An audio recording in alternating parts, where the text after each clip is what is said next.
Bonjour, chers bien-aimés frères et sœurs, croyants du message de l'heure de notre prophète William Marion Branham, ainsi qu'à tous les internautes qui ne croient pas au ces messages, mais qui vont avoir l'opportunité de suivre cette émission. Elle est faite non pas seulement pour les croyants du message, mais aussi pour ceux qui ne croient pas le message. Bienvenue dans notre chaîne et plateforme Tabernacle Média, qui est une chaîne du message et de l'excellence. Ici, nous parlons des expériences des pasteurs, des expériences de chaque croyant. Nous parlons des églises, des témoignages, des miracles, de toutes les œuvres grandioses que Dieu fait au milieu du message. Et aussi, nous parlons de l'entrepreneuriat, nous parlons aussi des investissements, parce que nous croyons que l'entrepreneuriat et les investissements font partie des structures sociales pour lesquelles nous nous adaptons, et ceci est associé à la vie sociale dans laquelle nous vivons, raison pour laquelle nous parlons de l'investissement ainsi que de l'entrepreneuriat. Donc, si vous voulez, vous avez des questions, des préoccupations, vous voulez connaître plus au sujet de l'entrepreneuriat et investissement, abonnez-vous sur notre chaîne. Mon nom est le frère McLaurin Fraser, je suis de Boston, de l'État de Massachusetts. Ce matin, nous recevons le pasteur Ludovic Bassi, qui est pasteur associé à la Pierre de Fête Tabernacle, qui est une église créée par le pasteur Massamba. Et aussi, il est ici à Indianapolis, il travaille aussi avec le pasteur John, dans l'église dans laquelle nous effectuons cette émission. Alors, je m'en vais saluer le pasteur et aussi, par la suite, nous allons introduire le sujet pour lequel nous avons pensé faire cette émission. Bonjour pasteur, comment vous portez? Je me porte bien, que Dieu te bénisse richement. Merci beaucoup d'avoir accepté notre invitation sur nos plateaux Tabernacle Média. Comme l'entrée de jeu, nous voulons parler sur un sujet qui fait la une dans les médias de nos jours, sur Facebook, WhatsApp, ainsi de suite. Ce sujet fait couler beaucoup d'encre partout dans le milieu du message, que ce soit ici aux États-Unis, au Canada, en Afrique et en Europe, partout les gens en parlent. Et ce matin, nous avons pensé consulter les anciens du message pour nous dire à propos de ce sujet. Il s'agit de la polygamie. Et nous avons pensé inviter le pasteur Ludovic parce que c'est un ancien, c'est une référence dans ce message. Et avant de parler du sujet, nous allons lui poser quelques petites questions pour savoir un peu quand il a créé le message, est-ce qu'il peut nous dire quand il a créé le message de façon brève, pour juste donner l'aperçu aux internautes qui vont suivre pour connaître réellement qui est le pasteur Ludo. Pasteur Ludo, vous avez cru quand le message de Frère Branham et depuis quand vous êtes devenu pasteur? Merci pour la question. J'ai cru ce message depuis 1993. Non, 1993. 1993 que j'ai écrit ce message. Et depuis quand vous êtes devenu pasteur associé à la Pierre de Fête Tabernacle? Bon, j'ai commencé à prêcher en 1995 et j'ai été voté pasteur associé en 2015. Merci beaucoup, pasteur. Nous rappelons que le pasteur est marié et père de deux belles filles, Grâce et Hope, que nous saluons avec leur maman en passant. Encore une fois de plus, merci beaucoup et bienvenue sur notre plateau Tabernacle Média. Pasteur Ludovic, il y a un sujet qui fait la une de nos jours, qui est la polygamie. Mais avant que nous puissions entrer dans le vif du sujet, on aimerait d'abord connaître la définition, d'après vous, de ce que c'est la polygamie. Qu'est-ce que la polygamie? Merci pour la question. Avant de dire quoi que ce soit, pour répondre à ta première question, j'aimerais d'abord que nous puissions lire la Bible, la parole de Dieu, parce que toutes mes réponses seront basées sur la Bible et le message que nous croyons. Donc j'aimerais lire simplement une écriture dans 1 Corinthiens 7. À partir du verset 1 et 2. Or, quant aux choses dont vous m'avez écrit, je vous dis qu'il est bon à l'homme de ne pas se marier. Toutefois, pour éviter l'impureté, que chacun ait sa femme et que chaque femme ait son mari. Que Dieu bénisse la lecture de sa parole. La polygamie, c'est le fait d'avoir deux ou plusieurs femmes. C'est cela que nous appelons par la polygamie. Avoir deux ou plusieurs femmes. La polygamie, c'est d'avoir deux ou plusieurs femmes. Pasteur Ludovic, nous savons que nous sommes des croyants du message et avant que nous puissions croire le message, nous étions dans les dénominations. Et là-bas, dans les dénominations, le même problème a fait aussi rage jusqu'aujourd'hui. Ah bon? Et nous constatons que dans le message également, le même sujet fait aussi rage. Pour vous poser une question directe, est-ce que la polygamie, elle est biblique ou elle n'est pas biblique? Si elle est biblique, quelles sont les références? Est-ce que vous retrouvez cela? Ou si elle n'est pas biblique, alors dites-nous, est-ce qu'elle est biblique ou elle n'est pas biblique? En d'autres termes, est-ce qu'elle est correcte ou elle n'est pas correcte? Vous pouvez prendre votre temps pour répondre à la question. Ok, merci pour ta question. Pour moi, c'est une question qui ne devait même pas se poser parce que je suis heureux avec ma femme. Donc je n'aimerais même pas chercher à gauche et à droite pour savoir si la polygamie est biblique ou pas. Je tourne simplement, je vais répondre à cette question simplement pour édifier les autres et donner ma position sur la polygamie. La polygamie est bel et bien dans la Bible. Donc si je dis que la polygamie n'est pas dans la Bible, là je serai un menteur. La polygamie est bel et bien dans la Bible. Mais dans cette Bible, nous avons des alliances. Nous avons la première alliance et nous avons aussi la seconde alliance. Donc dans l'ancienne alliance, nous allons voir que la polygamie a été introduite après la chute. Ce n'est pas avant la chute. Quand Dieu a créé l'homme, il a créé aussi une femme. Donc l'homme Adam et la femme Ève. Parce que Dieu a dit, il n'est pas bon que l'homme soit seul. Donc c'est cela, c'est dans cette alliance-là, avant que le sexe ne puisse être introduit, il y avait qu'une femme, Adam. Non, il y avait un homme, Adam, et une femme, Ève. Maintenant, après la chute, la loi de la polygamie a été introduite parce qu'il y a eu une autre loi, la loi du sexe, qui a introduit la polygamie, que ce soit dans la race humaine, que ce soit dans toute la nature, que ce soit chez les animaux.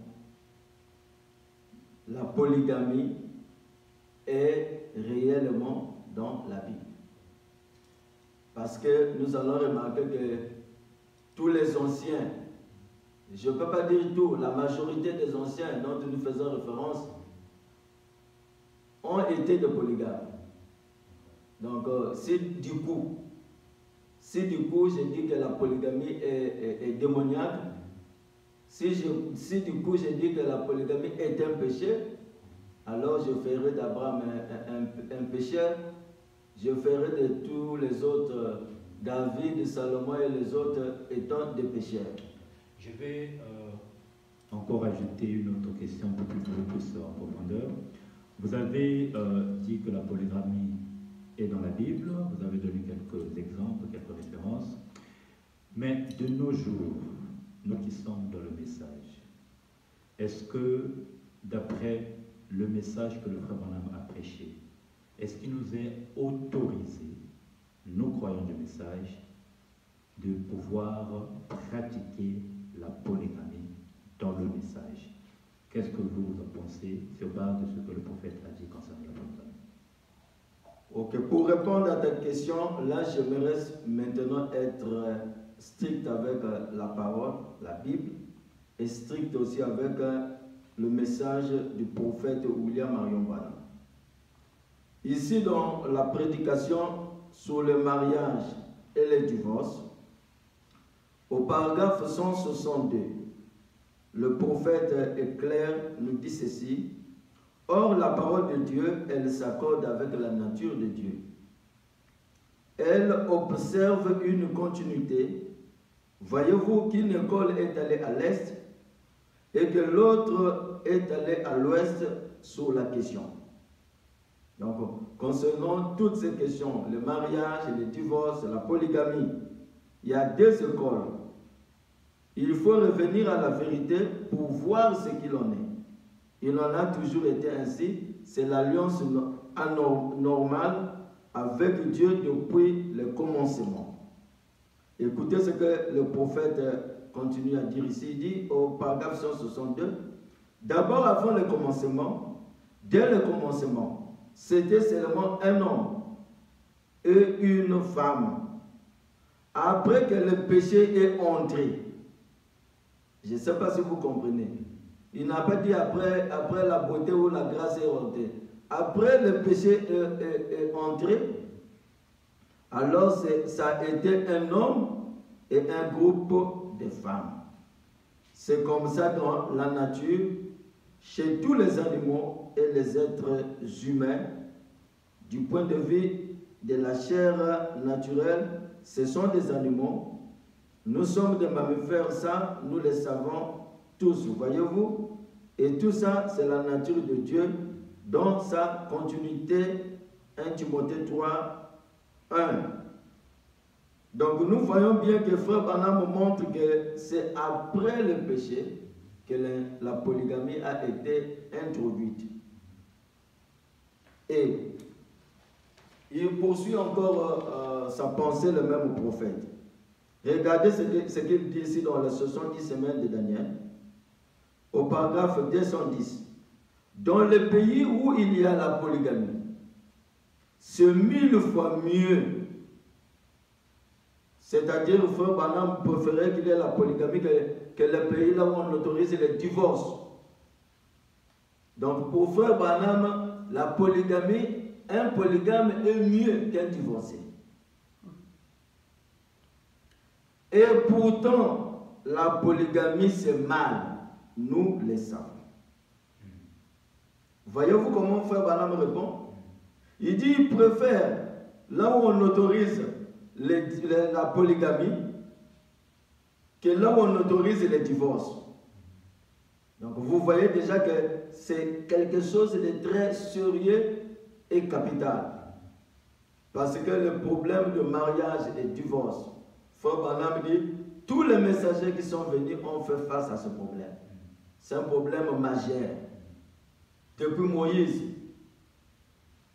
jusqu'à Jésus quand il est venu. Et aujourd'hui encore. Mais grâce soit rendue à Dieu le Père, parce que le problème du mariage, de la polygamie, du divorce, c'est un problème qui a été réglé aujourd'hui, à la lumière du message. Donc vous allez remarquer que Frère Branham n'est pas pour la polygamie. Parce qu'il dit que c'est mal, nous le savons. Mais c'est juste pour montrer à quel point nous sommes dégénérés.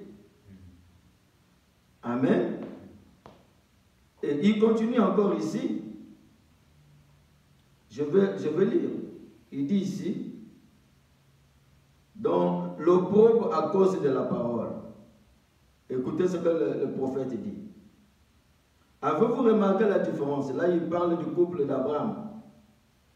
Là, Sarah a essayé de donner à Abraham, ou plutôt donner à Dieu un petit coup de main pour l'aider. Parce que Sarah était stérile. Elle s'est dit, vous savez, autrement que ce que Dieu avait promis. Bon, vous savez, moi, je suis une vieille femme. Dieu t'a fait une promesse, mais tu peux prendre Agar, ta servante. Et tu es une belle femme. Abraham ne posera pas non plus le problème pour l'épouser. Vous savez donc, ça va aider Dieu. Ça va aider Dieu car Agar, là, elle n'a probablement que 20 ans. C'est ma servante. Et savez-vous ce que je veux faire? Je vais la donner comme épouse à mon mari. Donc c'est la femme, Sarah, qui décide que son mari puisse avoir une deuxième femme. Parce qu'elle était stérile. Écoutez ce que le prophète dit. En effet, la polygamie était autorisée. Donc vous comprenez? Donc dans l'ancienne alliance, après le péché, la polygamie était autorisée. Et écoutez encore ce qu'il dit ici. Parce que si on ne fait pas attention, on va faire de Frère Branham un charlatan. Parce qu'on dirait qu'il dit quelque chose et encore il dit son contraire. Remarquez. Bon, ça j'ai déjà lu là où il dit depuis le commencement la loi du sexe par la polygamie. Amen. Attendez, je suis en train de chercher là où j'ai écrit OK, c'est bon. Dans la prédication, le choix d'une épouse. La femme fut faite pour l'homme, non pas l'homme pour la femme. C'est la raison pour laquelle, sous les anciennes lois, la polygamie était légale. Vous comprenez comment Frère Branham utilise le langage? Il dit sous les anciennes lois, la polygamie était légale. Nous avons vu tout le monde là qui était de polygamie, de polygames. Dieu ne les a pas condamnés parce que sous l'ancienne loi, c'était légal. Mais ici, nous ne sommes plus sous l'ancienne loi. Amen. Nous sommes sous la nouvelle alliance, c'est-à-dire l'ancienne loi avant Jésus. Vous voyez? Avant que Christ ne puisse être crucifié à la croix. On était encore sous l'ancienne loi. Mais Christ est venu mettre fin à l'ancienne loi pour introduire une nouvelle loi qui est la grâce. Et c'est là que nous avons lu dans 1 Corinthiens 7, là où l'apôtre Paul dit, quand il parle du problème du mariage, il dit que chacun ait sa femme. Alléluia. Donc, dans la nouvelle alliance, laissez-moi vous dire, écoutez, quand on utilise le verbe était, je ne sais pas, nous tous on était à l'école, hein, était, c'est le passé intérieur, c'est ça? De l'imparfait, je pense. C'était légal. Donc, Frère Branham a dit que la polygamie est légale. Mais il dit que la polygamie était légale sous l'ancienne loi. Donc, si un frère croyant du message veut être polygame, c'est qu'il doit être sous l'ancienne alliance. Donc, il ne doit pas croire qu'il y a une nouvelle alliance. Il y a eu Jésus qui est venu mourir à la croix, qui a payé le prix et qui a introduit une autre loi, la loi qui n'est plus encore l'ancienne loi. Voilà pourquoi il dit ici dans les œuvres, sont l'expression de la parole. Non, les œuvres sont l'expression de la foi. Écoutez ce que le prophète Branham dit. Excusez-moi parce que j'aimerais lire avant de donner mes propres déclarations. Même ici dans les œuvres sont l'expression de la foi. Il dit, même Sarah avait dit, tu sais ce qui va se passer. Tu vas avoir cet enfant. Mais je vais te dire comment. Eh bien, Agar, c'est ma servante, je vais te la donner pour femme. En effet, la polygamie était légale en ces temps-là. Je ne sais pas si vous suivez avec moi. Le prophète dit, la polygamie était légale en ces temps-là. Donc si c'était légal en ces temps-là, c'est que ce n'est plus légal aujourd'hui. C'est clair. Donc, la polygamie était légale dans l'ancienne alliance, c'est-à-dire sous les anciennes lois. Voilà pourquoi le premier messager qui est venu vers les nations, qui a introduit le mariage chez les nations est catégorique. L'apôtre Paul ne croit pas à la polygamie.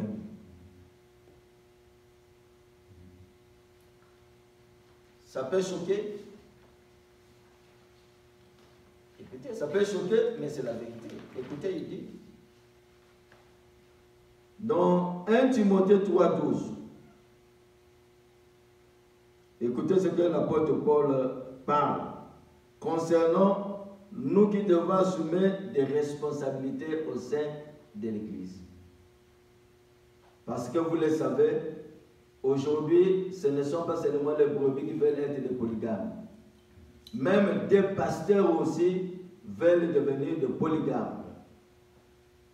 À Kinshasa, nous en connaissons beaucoup de pasteurs qui prêchent la polygamie et d'autres aussi qui sont aussi des polygames. Écoutez ce que l'apôtre Paul leur demande de faire.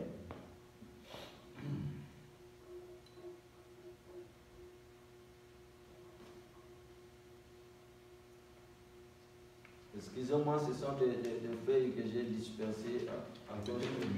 Oui, au moment que je cherche. Je ne sais pas si les gens... Je rappelle que nous parlons sur le sujet de la polygamie avec le pasteur Ludovic Massy, pasteur associé à la pierre de fête tabernacle de Brazzaville. Ici, nous sommes à Indianapolis, dans l'État d'Indiana, aux États-Unis d'Amérique. Le pasteur pourrait continuer. Ok, d'accord. Je suis ici dans Tite 1, à partir du verset 5. Je t'ai laissé en Crète, ça c'est l'apôtre Paul qui parle, afin que tu mettes en ordre ce qui reste à régler et que selon mes instructions, tu établisses les anciens dans chaque ville. Ça c'est l'apôtre Paul qui donne l'ordre à Tite d'établir les anciens dans chaque ville. S'il s'y trouve quelque homme irréprochable, mari d'une seule femme. Donc, pour l'apôtre Paul, un homme irréprochable, mari d'une seule femme, ayant des enfants fidèles qui ne soient ni accusés de débauche ni rebelles. Car il faut que l'évêque soit irréprochable comme économe de Dieu, qui ne soit ni arrogant, ni colère, ni abonné au vin, ni violent, ni porté à un gain déshonnête. Donc, l'apôtre Paul, dans d'autres écritures, il dit même que même un diacre, pour être même un diacre, pour accomplir un office au sein de l'Église, il faut être marié d'une seule femme.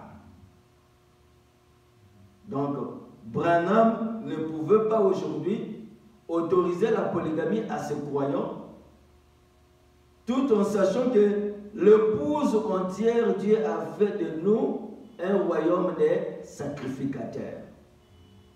Si seulement pour l'église locale, l'apôtre Paul interdit qu'un polygame puisse avoir une fonction.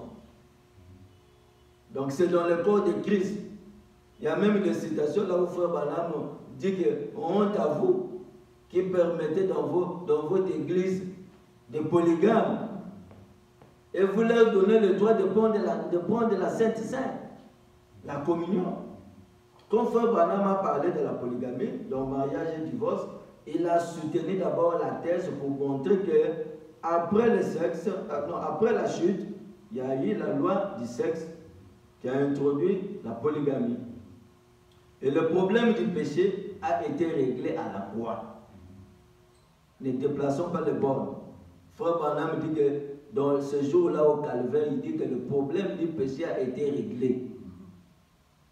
Vous voyez, donc, si le problème du péché a été réglé à la croix du calvaire, c'est que Paul qui a introduit la nouvelle alliance ne permet pas aux polygames d'avoir une fonction au sein de l'Église. Et j'ai dit cela honte à un certain pasteur à Kinshasa qui a aujourd'hui 7 femmes.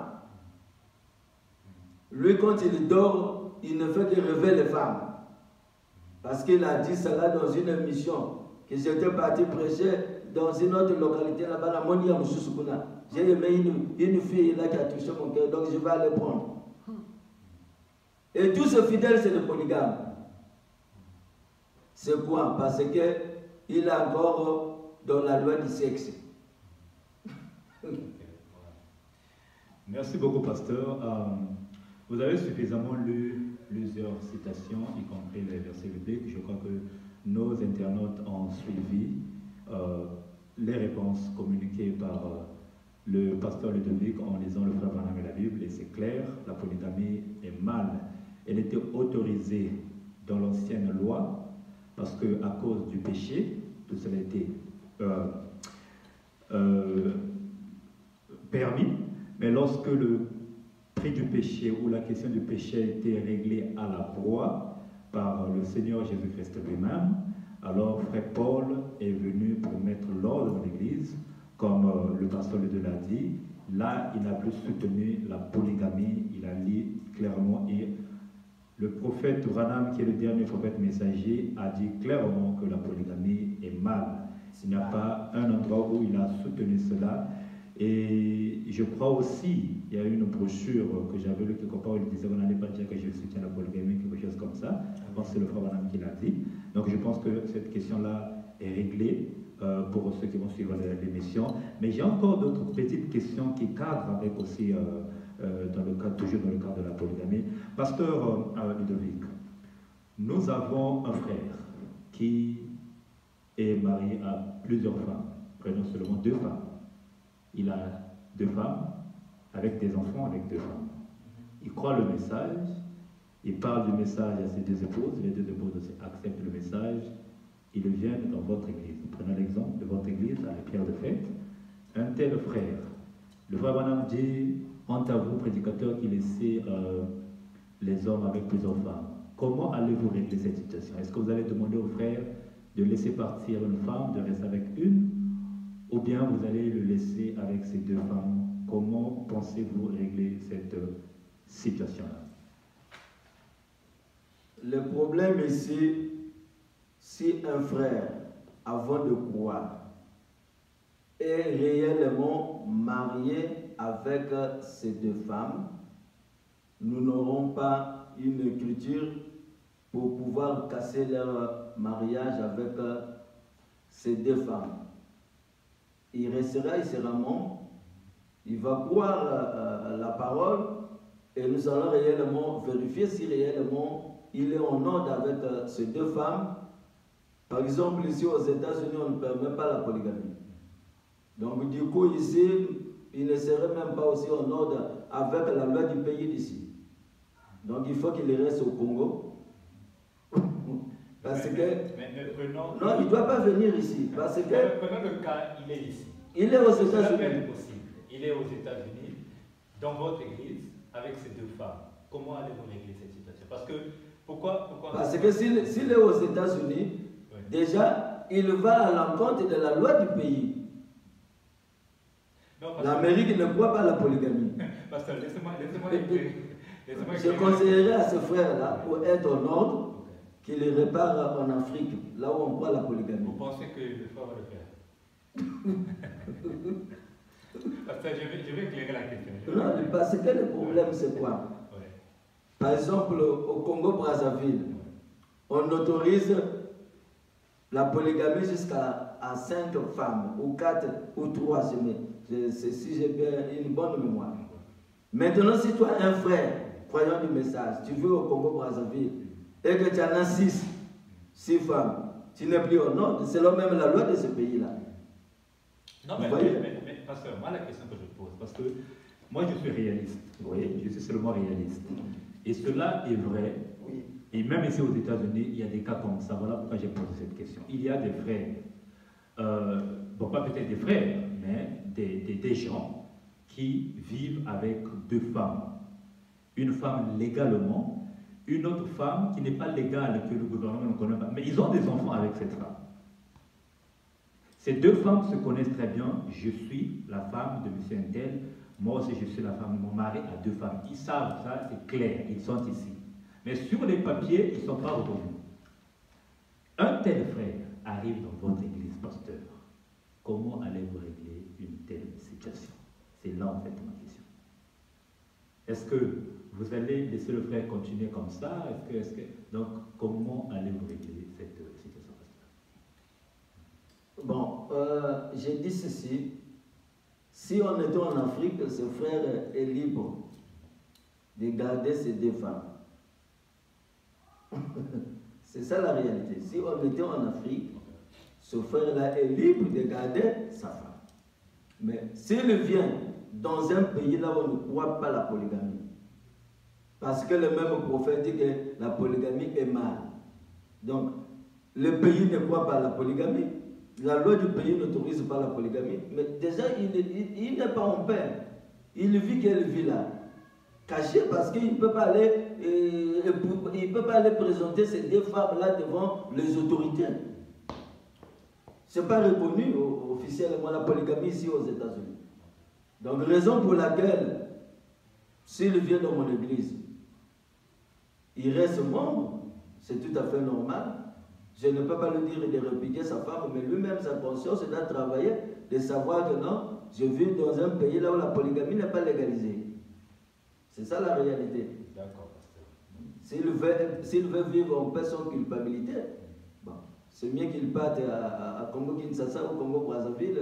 Je ne sais pas si Kinshasa autorise la polygamie.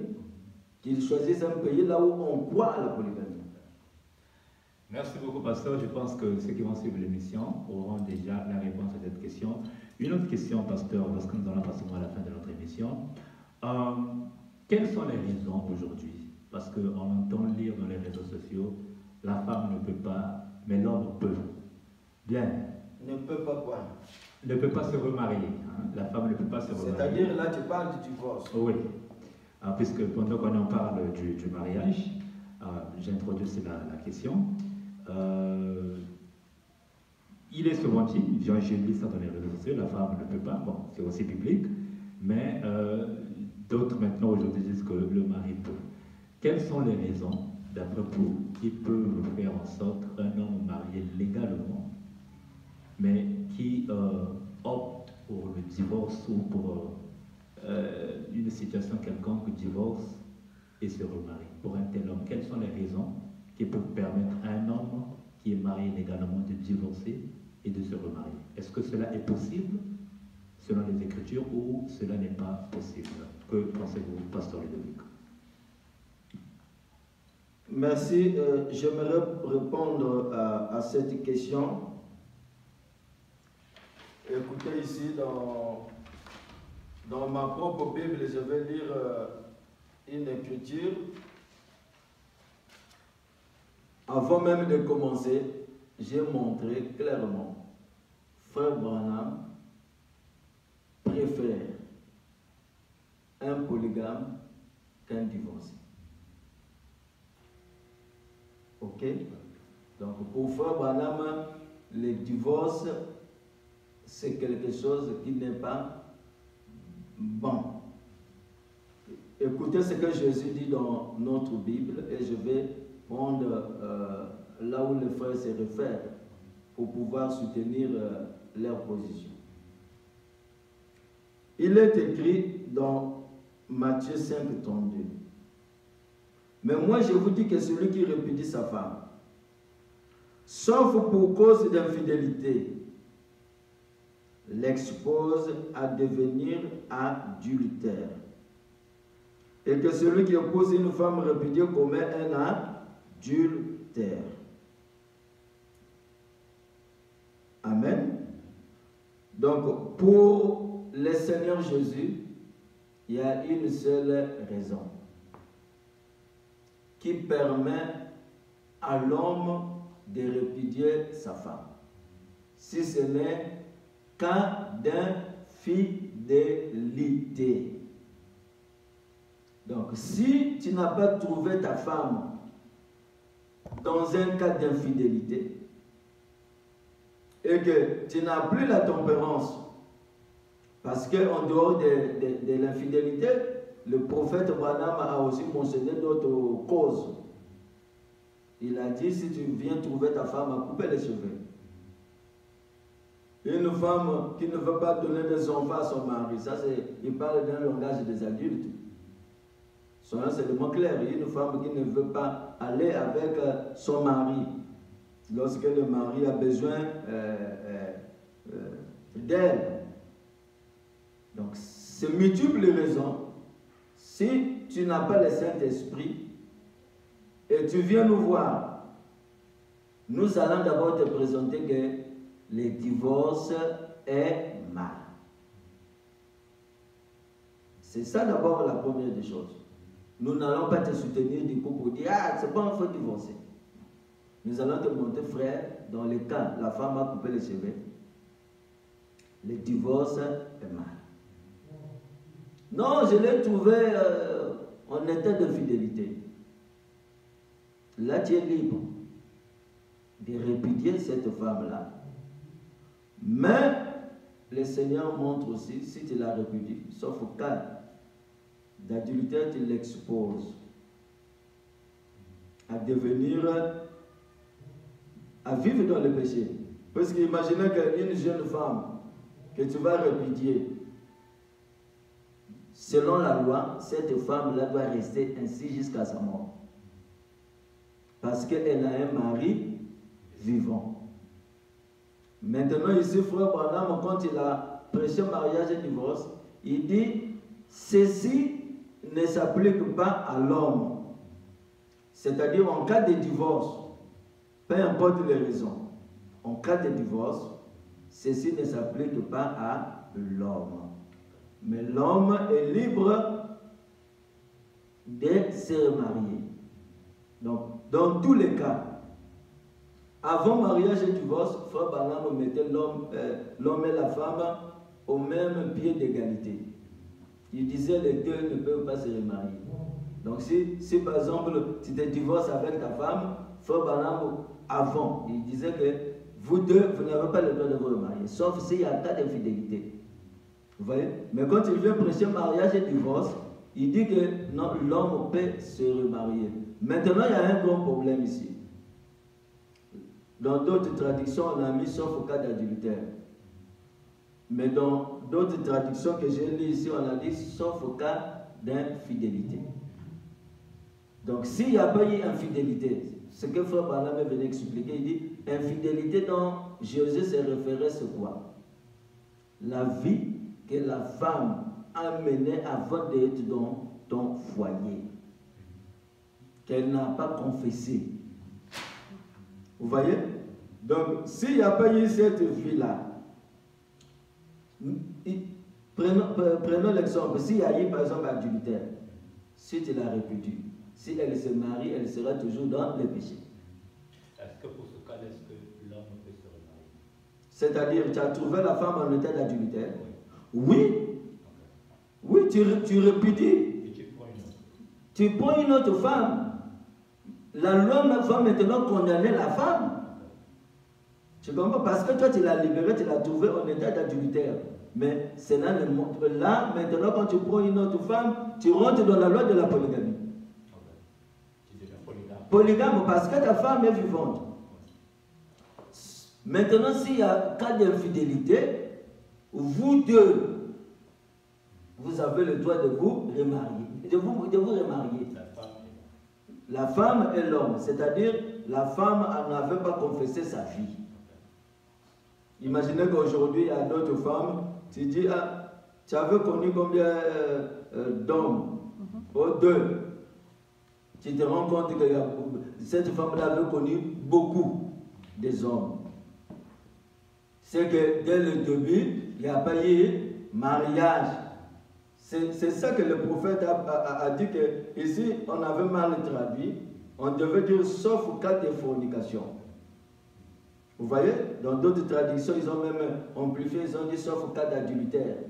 Donc, s'il n'y a pas ce cas-là, vous l'exposez à devenir adultère, la femme. Pourquoi? Parce que si elle cherche à se remarier, son mari est vivant. Maintenant, cas d'adultère, toi la femme, si tu cherches aussi à te remarier, tu deviens aussi adultère. Vous comprenez? Mais l'homme qui t'a trouvé dans l'état d'adultère, Frère Branham dit, malgré tu peux trouver ta femme en état d'adultère, tu es libre aussi de pardonner. Vous comprenez? Si tu pardonnes, vous continuez votre vie. Bon, si tu ne peux pas pardonner, il y a réellement eu mariage. Donc là, on parle réellement du divorce. Donc dans ces cas-là, l'homme peut se remarier, mais tout en sachant qu'il ne doit plus toucher aux choses sacrées. C'est-à-dire, tu ne peux pas divorcer parce que tu as trouvé ta femme en état d'adultère et tu vas continuer à prêcher. Non.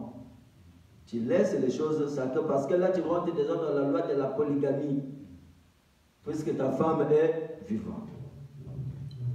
Wow. C'est là où les gens n'ont pas bien compris. Parce que j'ai suivi même un pasteur quelque part, là en Afrique du Sud, a dit qu'à n'importe quel moment, l'homme peut chasser sa femme. Vous voyez? Maintenant, si tu chasses, maintenant, quelle est la sanction qui va s'en suivre?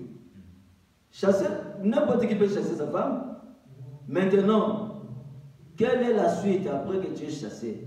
Est-ce que tu vas rester seul? Parce qu'après que tu vas divorcer avec ta femme, c'est là maintenant que va intervenir le problème du remariage.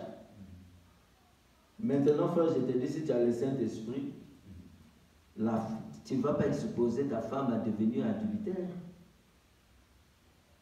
Adam a pris la honte de Ève. Frère Branham dit que Adam avait le choix. Vous voyez? De ne pas accepter de couvrir Ève. Et Frère Branham dit que Dieu allait créer une autre femme pour Adam.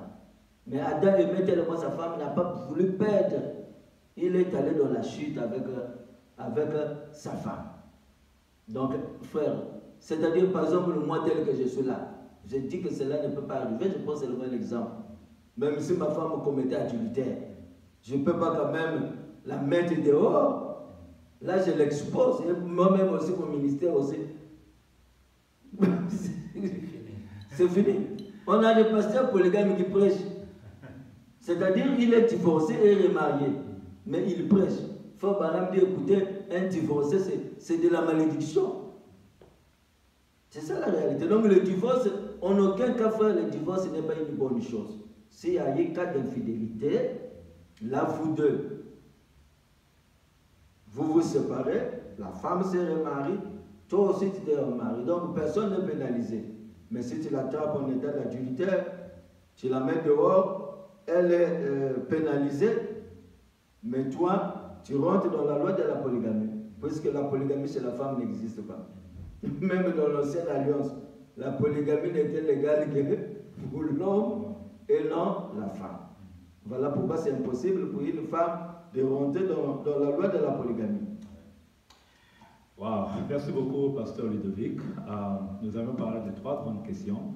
La question sur la polygamie, la question sur si un frère croit le message et vient avec plusieurs femmes, quelle est la conduite à suivre dans l'église pour ce frère, et aussi la question sur le divorce concernant un frère qui trouve sa femme dans un état d'adultère. Quelle est la conduite à suivre? Est-ce qu'il peut se remarier? Est-ce qu'il peut rester comme ça, et ainsi de suite? Mais je me rends compte que j'ai beaucoup de questions concernant le cas que nous avons parlé sur l'adultère, ainsi de suite.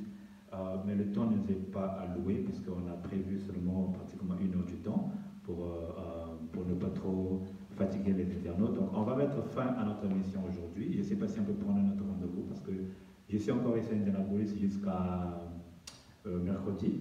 Donc je ne sais pas si c'est possible même mardi avant qu'on aille à Jeffersonville, si on peut tourner une autre émission. Concernant le divorce. Voilà, concernant le divorce, parce que j'ai beaucoup de questions, beaucoup de questions. Merci. Que je vais vous poser. Je vais vous les écrire, comme ça vous aurez le temps de préparer les cotations et on pourra en parler. Merci beaucoup, chers bien-aimés, frères et sœurs, fidèles à Tabernacle Média, notre chaîne de messages et plateformes. Nous rappelons que nous parlons ici de la guérison divine des miracles, des œuvres que Dieu a accomplies dans nos églises de messages, des promotions des albums, ainsi de suite. Et nous parlons aussi de l'entrepreneuriat et des investissements. Merci, Pasteur Ludovic, pour d'avoir accepté notre invitation et d'avoir aussi octroyé de votre temps. Et nous remercions aussi maman Becky de nous avoir permis que son mari vienne parler de ces problèmes vraiment très délicats. Et merci pour le frère Jules qui était derrière la régie. Que le Seigneur te bénisse, on va le présenter. C'est le frère Gilles, croyant du message ici à Indianapolis. Que Dieu te bénisse richement avec son fils qui nous ont assisté aujourd'hui. Tabernacle Média vous remercie. Ça a été un très bon moment d'être ici cet après-midi avec le pasteur Ludo et avec tous mes frères. Que Dieu vous bénisse et à notre prochain rendez-vous, pasteur Ludo. Oui, je voulais aussi te remercier parce que quitter Boston pour arriver chez moi, c'est presque. Tu as fait plus de 4 heures de vol parce qu'il y a eu un escale que tu as eu à Washington. Donc, quand il vient ici à Indianapolis, il doit emprunter le vol. C'est plus de 2 heures, un vol direct, plus de 2 heures. Vraiment que Dieu le bénisse richement. C'est même l'amour qu'il témoigne envers nous. Et nous étions vraiment bénis par la prédication qu'il a apportée. Que Dieu te bénisse. Je t'aime beaucoup, mon frère. Merci. Que Dieu vous bénisse. Shalom, shalom, shalom. Shalom. Vous avez appuyé la barrière. Oui, il faut arrêter.